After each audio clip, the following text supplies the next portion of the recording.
নমস্কার, আমি সুমন। আজকের এই ভিডিওটির মধ্যে দিয়ে আমরা ব্রিক্স নিয়ে সংক্ষেপে আলোচনা করব। দেখো, ব্রিক্স যে এই নামকরণটি করা হয়েছে এটা অ্যাক্রোনেম হিসেবে করা হয়েছে। অ্যাক্রোনেম মানে কি? ব্রিক্স এই নামকরণটার দিকে যদি লক্ষ্য করো দেখতে পাবে যে B for Brazil, Russia, India, China এবং সাউথ আফ্রিকা, মানে প্রত্যেকটি দেশের প্রথম যে লেটারটা সেই লেটারটা নিয়ে এই ব্রিক্স নামকরণটি দেওয়া হয়েছে। 2001 সালে জিম ও নীল নামে একজন ব্রিটিশ অর্থনীতিবিদ ব্রিকের ধারণা দেন। তিনি যখন ব্রিকের কথা বলেন সেই সময় সাউথ আফ্রিকার কথা তিনি কিন্তু বলেননি, মানে ব্রিক কথাটার এসটা সেই সময় ছিল না। এবার প্রশ্নটা হলো, জিম ও নীল কেন ব্রিকের ধারণাটা দেন? কারণ ঠান্ডা যুদ্ধের পরবর্তী সময়ে আমেরিকা সুপার পাওয়ার হিসেবে নিজেকে ঘোষণা করে। এইদিকে ইউএসএসআর এই সময় অনেকগুলো দেশে টুকরো টুকরো হয়ে যায়, বর্তমানে আমরা যাকে রাশিয়া হিসেবে চিনি। তাই আমেরিকাকে কাউন্টার অ্যাটাক করার জন্য কাউকে না কাউকে তো চাই। এবার কোনো দেশের একার পক্ষে তো আর এই কাজটা করা সম্ভব নয়। তাই জিম ওনিল এমন কয়েকটি দেশকে নিয়ে একটি গ্রুপ তৈরি করার কথা বলে, যেই দেশগুলোর মধ্যে আমেরিকাকে কাউন্টার করার মতন তাদের মধ্যে পোটেনশিয়াল আছে।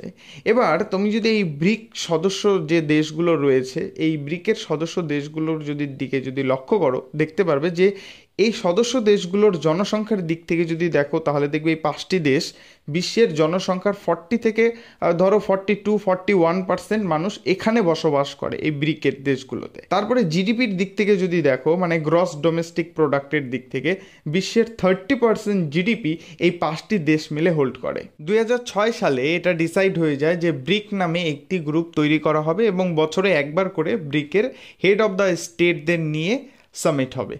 এবার এই ব্রিকের সামিটগুলো কিন্তু অ্যাক্রোনেম হিসেবে হয়, মানে প্রথমে যদি ধরো একটা বছর ধরো ব্রাজিলে যদি সামিট হয় তাহলে পরের বছর সেটা রাশিয়াতে হবে, তারপরে ইন্ডিয়াতে হবে, তারপরে চায়নাতে হবে, তারপরে সাউথ আফ্রিকাতে হবে, আবার পরের বছর কি হবে, ব্রাজিলে আবার সামিট হবে। মানে এইভাবে নাম অনুযায়ী এটা চলবে এই সামিটগুলো। 2009 সালে রাশিয়ায় প্রথম ব্রিকের সামিট হয়, তবে সেই সময় কিন্তু সাউথ আফ্রিকা ব্রিকের সদস্য ছিল না।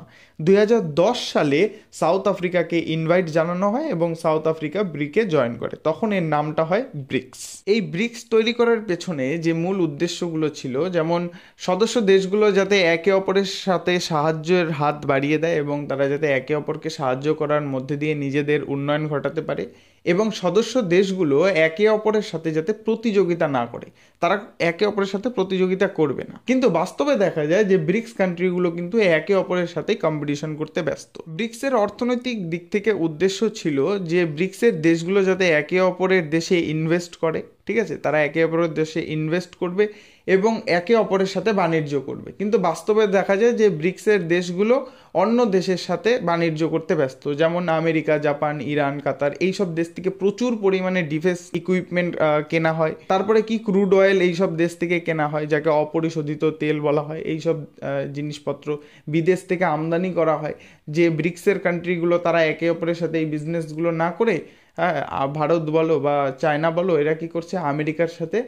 বিজনেস করছে, যেখানে কিন্তু রাশিয়ার কাছ থেকেও ডিফেন্স ইকুইপমেন্ট পাওয়া যায়। যদিও ভারত রাশিয়ার কাছ থেকেও কেনে, কিন্তু আমেরিকার যে ডিফেন্স ইকুইপমেন্টগুলো সেগুলোর প্রতি কিন্তু ভারতের বলো বা পৃথিবীর যে কোনো দেশের বলো ঝোঁক কিন্তু বেশি, ঠিক আছে। তো এই যে ব্রিক্সের দেশগুলো একে অপরের সাথে যেখানে বাণিজ্য করার কথা ছিল সেইটা তারা কিন্তু করছে না। তারপরে কি, ব্রিক্সের সদস্য দেশগুলোর জন্য এনডিবি মানে নিউ ডেভেলপমেন্ট ব্যাংক প্রতিষ্ঠা করা হয়, যার হেডকোয়ার্টার কিন্তু চীনের সাংহাইতে। তবে এই ব্যাংকে, যেহেতু এই ব্যাংকটা চীনে প্রতিষ্ঠা করা হয়, তাই এই ব্যাংকের প্রতি চীনের যে বলতে পারো করায়ত্ত বা চীনের যে ক্ষমতা দেখানোর বিষয়টা, চীন কিন্তু তার ক্ষমতা এখানটা বেশি দেখানোর চেষ্টা করছে। এই ব্রিক্স নামক সংগঠনটি কিন্তু সেরকম চোখে পড়ার মতো কোনো রকম সফলতা পায়নি। এটার অন্যতম কারণ হলো এই ব্রিক্স কান্ট্রিগুলোর যে সংস্কৃতি তা কিন্তু একে অপরের থেকে একেবারে আলাদা। তারপরে কি, এই দেশগুলো ব্রিক্স কান্ট্রিগুলো নিজেদের মধ্যেই কম্পিটিশন করতে ব্যস্ত। তারপরে কি, তারা নিজেদের দেশের মধ্যে ইনভেস্টমেন্ট না করে তারা বিদেশে ইনভেস্টমেন্ট করছে, বিদেশ থেকে জিনিসপত্র আমদানি করছে। এই সব বিষয়ের জন্য ব্রিক্স কিন্তু সেরকম সফলতা পায়নি। তো এই ছিল আজকের ছোট্ট একটি ভিডিও। যদি তোমাদের ভিডিওটি ভালো লেগে থাকে অবশ্যই ভিডিওটিতে একটি লাইক, কমেন্ট এবং চ্যানেলটিকে সাবস্ক্রাইব করে দিও। Thanks for watching and listening.